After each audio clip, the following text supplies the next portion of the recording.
Bonjour Marifa, bienvenue chez moi. Je suis Dominique Mobio-Izoa, je suis journaliste et communicatrice. L'école occupe une place absolument importante, indispensable dans l'éducation de mes enfants. Je pense que c'est ce qui définit ce que mes filles, parce que j'en ai 3, vont devenir plus tard. Mon époux et moi mettons un point particulier à bien rechercher l'école qu'il faut pour l'éducation et pour l'instruction de nos filles.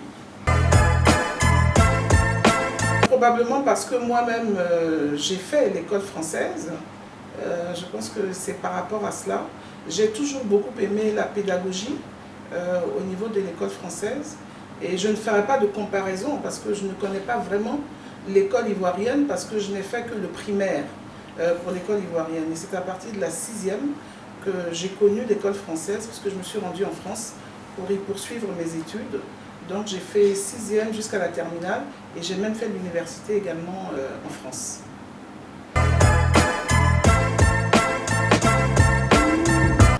Alors je vais vous raconter quelque chose d'absolument rigolo.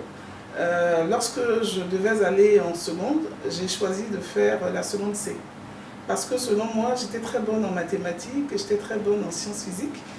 Il s'est avéré, lorsque j'étais en seconde C, que j'étais vraiment pas bonne parce que j'avais de très mauvaises notes, une très mauvaise moyenne en sciences physiques comme en mathématiques. J'avais toujours en dessous de 5. Et en fait, ce sont les professeurs eux-mêmes qui m'ont révélé que j'étais plutôt très très bonne pour les matières dites littéraires. Donc je suis allée juste après en première A. Et après j'ai eu vraiment de très très bonnes notes jusqu'en terminale.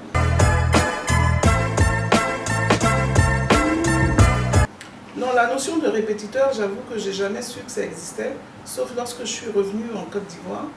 Donc lorsque je faisais mes études en France, on n'avait pas vraiment de répétiteur. On avait ce qu'on appelle aller en études.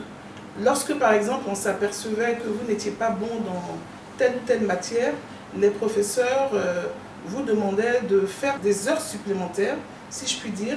On appelait ça aller en études et le professeur pouvait être là, ou d'autres professeurs qui étaient tout aussi bons dans ces matières-là, pouvaient être là et répondre aux questions que vous vous posiez parce que vous ne compreniez pas tel ou tel aspect, par exemple, d'une leçon.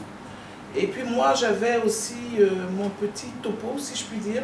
Lorsque je voulais apprendre vraiment mes leçons et bien les maîtriser, je les apprenais surtout le soir, avant de me coucher. On m'a toujours dit que lorsqu'on fait ça, l'esprit, pendant qu'on dort, reprend en fait la leçon qu'on a apprise avant de fermer les yeux. Et c'est d'ailleurs un topo que j'ai aussi donné à mes filles pour qu'elles puissent mieux apprendre leur leçon.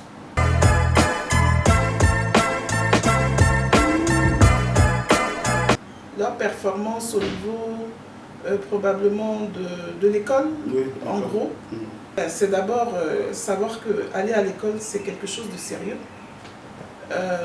c'est quelque chose d'indispensable et c'est quelque chose qui va révéler plus tard la personnalité et la personne qu'on sera.